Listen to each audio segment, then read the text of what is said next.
sinong loko-lokong foreign investor ang pupunta rito? Kung napakamahal ng kuryente mo, pagkatapos nagbabaha pa, tapos mahal ang sweldo kasi mahal yung mga bilihin, yung may value-added tax pa, bibili ka lang, may 12% value-added tax pa. Samantalang hindi ka naman nag-earn ng income. Opo. You are incurring an expense, bumibili ka, you are purchasing, pero magbabayad ka pa ng tax. Bumibili ka lang, hindi ka nagtitinda, nagbabayad ka ng tax. So Opo. sinong loko-lokong foreign investor ngayon ang pupunta rito? Kaya kami mga advisors, nahirapan kaming makakuha ng kliyente. Paano kami makakuha ng foreign investor kung ganyan? Kasi hindi mo naman mabobola yung mga yan eh. Kasi very observant yung mga yan eh. Siyempre, ituturo mo sila sa iba't ibang lugar dito. Nakikita nila yan. Hindi lang kumikibo yan. Pero nag-o-observe yan. Nagte-take yan ng notes. Hindi natin alam. Pagbalik sa hotel yan, nagre-report na yan sa mother company nila. Kaya hindi natutuloy yung investment. Ang daming mga prospective investors na hindi tumutuloy kasi nakikita yung sitwasyon. Kasi nagpapadala sila ng mga tao dito para makita kung ano ba talaga. Hindi sila naniniwala sa propaganda ng Government of the Republic of the Philippines. Nagpapadala sila ng mga representative dito para malaman yung tunay na sitwasyon. Tapos yung mga yan, siyempre, pagkaharap namin, kunwari, siyempre, hindi magpapahalata yan. Pero pagbalik niyan sa hotel, magre-report yan sa mother company. Tapos mababalitaan mo, umatras na, hindi na nagtuloy. Professor, kung halimbawa ganito, kasi may nagsabi na nasa trillions of pesos na po yung threshold sa issue po ng korupsyon sa Pilipinas, umaabot na po tayo sa lagay na yun. Halimbawa kung nangyari itong threshold, naganap ito sa mga bansa gaya ng Myanmar at Thailand, anong mangyayari mo? At Prof, considering kung gano'n katindi ang paninindigan ng mga residente kagaya po ng mga taga-Myanmar at mga taga-Thailand? Revolusyon yan. Kasi ang Pilipino kasi yun ang problema eh. Mapagpasensya eh. 300 years tayo sinakop ng Kastila, hindi tayo umangal eh. Kung hindi pa pinatay si Rizal, hindi pa mag-aaklas eh. Hindi pa magagalit eh. Masyadong mabait ang Pilipino eh. Pero kung gawin mo yan sa Thailand, yari ka. O kaya sa Vietnam, nakita mo naman yung mga Vietnamese eh. Tinalo nga nila yung Amerika eh. Kaya yung Vietnam, takot na takot yung mga leaders nila. At saka sila, binibita yung mga leaders nila. Kahit gaano kataas, bibitayin ka, pati sa North Korea. Sa North Korea, yung mismong uncle ni Kim Jong-un was executed using an anti-aircraft gun. Nahuli, corrupt yung uncle niya. Ang pinambaril, hindi AK-47. Anti-aircraft gun yung ginamit para patayin yung uncle niya. Para ipakita sa taong bayan na kahit na uncle ko, pag magnakaw, papatayin. Sa Myanmar, nakita mo naman, ang tatapang ng mga tao dyan eh. Sa ibang bansa, takot yung gobyerno sa tao. Dito baligtad. Yung tao ang takot sa gobyerno. Samantala nakalagay sa Constitution, sovereignty resides in the people and all government authority emanates from them. Pero subukan mong pumunta sa gobyerno. Ako, kakakapunta ko lang sa PhilHealth kanina eh. Ang daming kalokohan eh. Ang daming cheche-bureche para hindi ka maka-avail ng benefit. Pahihirapan ka talaga, pababalik-balikin ka. Na-stroke na yung pasyente, gusto nila babalik ka sa pasyente para pipirma pa. Hindi na nga makapirma, na-stroke na nga eh. Para hindi makapag-avail. Lahat ginagawa ng kalokohan. Lahat ng kalokohan naiimbento. Lahat ng pagpapahirap sa tao naiimbento. Ang dami-daming requirements. Sa ibang bansa, hindi naman ganyan karami yung requirements eh. Dito, grabe. Akala mo, mas magaling pa tayo sa Amerika. Ang daming mga requirements eh. Ito, ganito, ganyan. Kailangan mo nang, okay, papa-enroll ka lang. Graduate ka sa university sa ibang bansa. Kailangan po namin ng apostil. Ang daming mga requirements. Akala mo, mas magaling pa tayo sa Amerika eh. Pero, wala eh. Palpak eh. Prof, panahon na naman po ng budget, no? Paghimay, nauunaw na po ngayon ng Kamara sa pag-deliberate sa 2026 proposed national budget. Taon-taon po lumalaki ang populasyon, kaya po lumalaki po ang pambansang pondo. At sa budget season po, nabubuo ang mga proposal sa flood control. Ano nakikita mo dito, Prof? ngayong nasasalang sa Conde Brescia ang flood control at pag narinig yan ng mga ordinaryong Pilipino, abay agad nag-high blood. Yan ba'y dapat na menos-menoson muna sa 2026 national budget o magkaroon muna ng mga reforma bago ituloy itong mga flood control projects na ito ng pamahalaan, Prof? Useless naman kasi kitang-kita naman natin na ninanakaw lang yung pondo at patuloy naman ang baha. So, imbis na ilagay dyan sa infrastructure, I agree with Senator Bongo na ilagay na lang sa healthcare at saka sa education. Kasi yan ang mas kailangan ng tao. At saka sa food subsidy. Kasi hindi bali na magbaha. Hindi bali lang hindi kami makapasok sa trabaho. Bigyan nyo kami ng food subsidy. Bigyan nyo kami ng pagkain. Hindi baling nasa bahay kami. Oh, okay lang. Hindi baling baha, isang buwan na baha. Okay lang. Basta bigyan nyo kami ng pagkain. Bigyan nyo kami ng gamot. Bigyan nyo kami ng edukasyon. Yun ang kailangan namin. Kaysa naman yung tatambakan mo ng trilyon-trilyon yung, hindi lang flood control lahat ng infrastructure, tatagtaran mo ng bilyon-bilyon. Tapos wala rin nangyayari. Tapos yung tinatawag na PPP. Hindi ba kaya nga private-public partnership yan, meron yang public money infusion.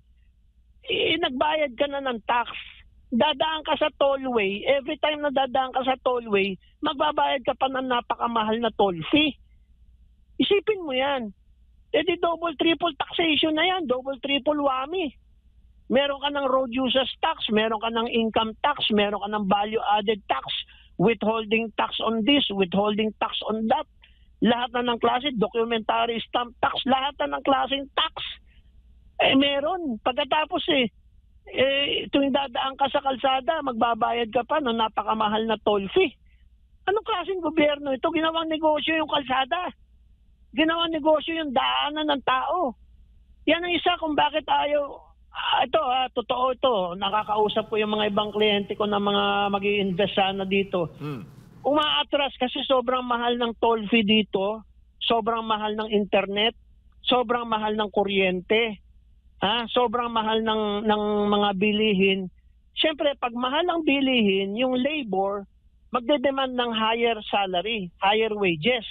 Kaya isa tayo sa bansa na mataas yung wages, mataas yung salary. Hindi tayo competitive sa China, hindi tayo competitive sa Vietnam. Kaya yung mga foreign investors doon magpupunta sa mas mababang salary, mas mababa yung wages.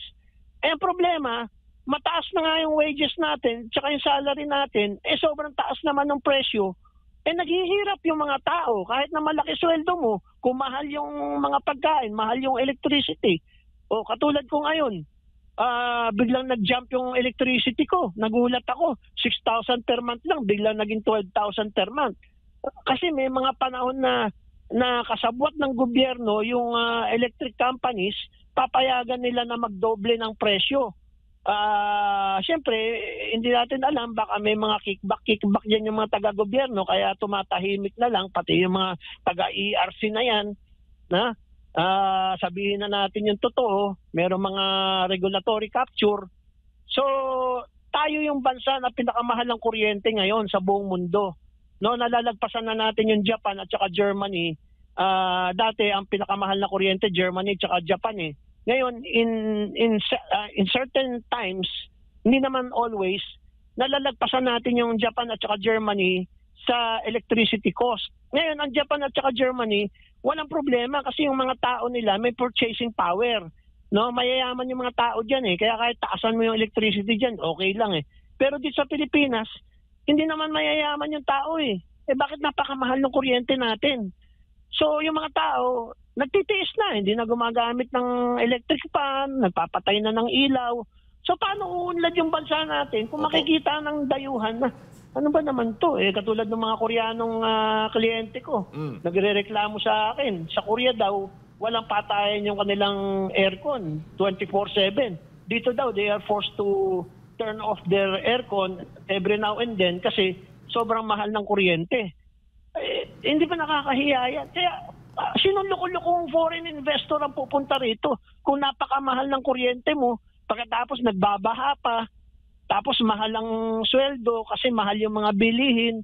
Yung may value-added tax pa, bibili ka lang, may 12% value-added tax pa. Samantalang hindi ka naman nag-earn ng income. Opo. You are incurring an expense, bumibili ka, you are purchasing, pero magbabayad ka pa ng tax.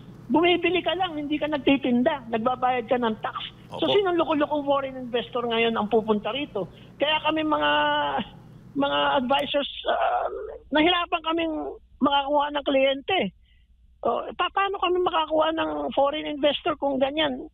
Hindi mo naman mabobola yung mga yan eh. Kasi very observant yung mga yan eh. Siyempre, ituturo mo sila sa iba't ibang lugar dito. Nakikita nila yan. Hindi lang kumikibo yan. Pero nag-o-observe yan. Nagtitake yan ng notes. Hindi natin alam. Pagbalik sa hotel yan, nagre-report na yan sa mother company nila. Kaya hindi natutuloy yung investment. Ang daming mga prospective investors na hindi tumutuloy kasi nakikita yung sitwasyon. Kasi nagpapadala sila ng mga tao dito para makita kung ano ba talaga. Hindi sila naniniwala sa propaganda ng Government of the Republic of the Philippines. Nagpapadala sila ng mga representative dito para malaman yung tunay na sitwasyon. Tapos yung mga yan, siyempre, pagkaharap namin, kunwari, siyempre, hindi magpapahalata yan. Pero pagbalik niyan sa hotel, magre-report yan sa mother company. Tapos mababalitaan mo, umatras na, hindi na nagtuloy. Yan ang nangyayari sa ating bansa. Kaya wala tayo. Bagsak yung ating foreign direct investment, yung mga nagtatayo ng factories dito.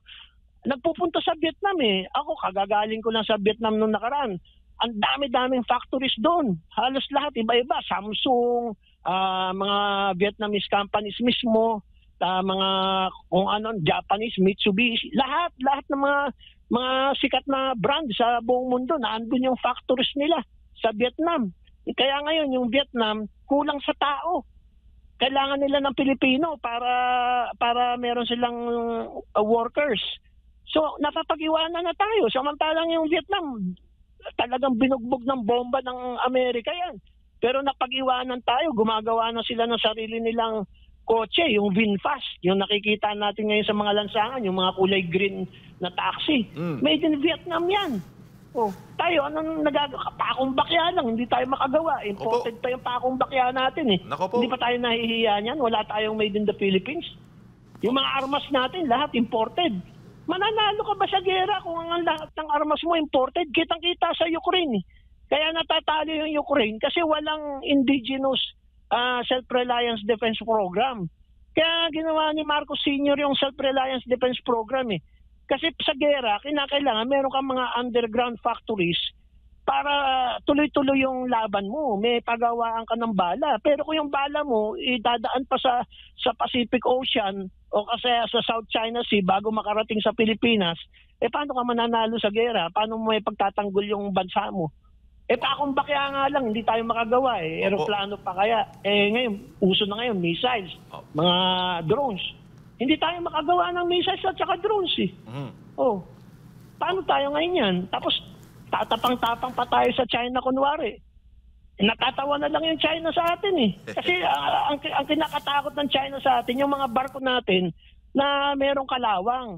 Biological warfare yan. Diyan natatakot yung mga inchik. Prof. Delikado, baka tayo mabangga.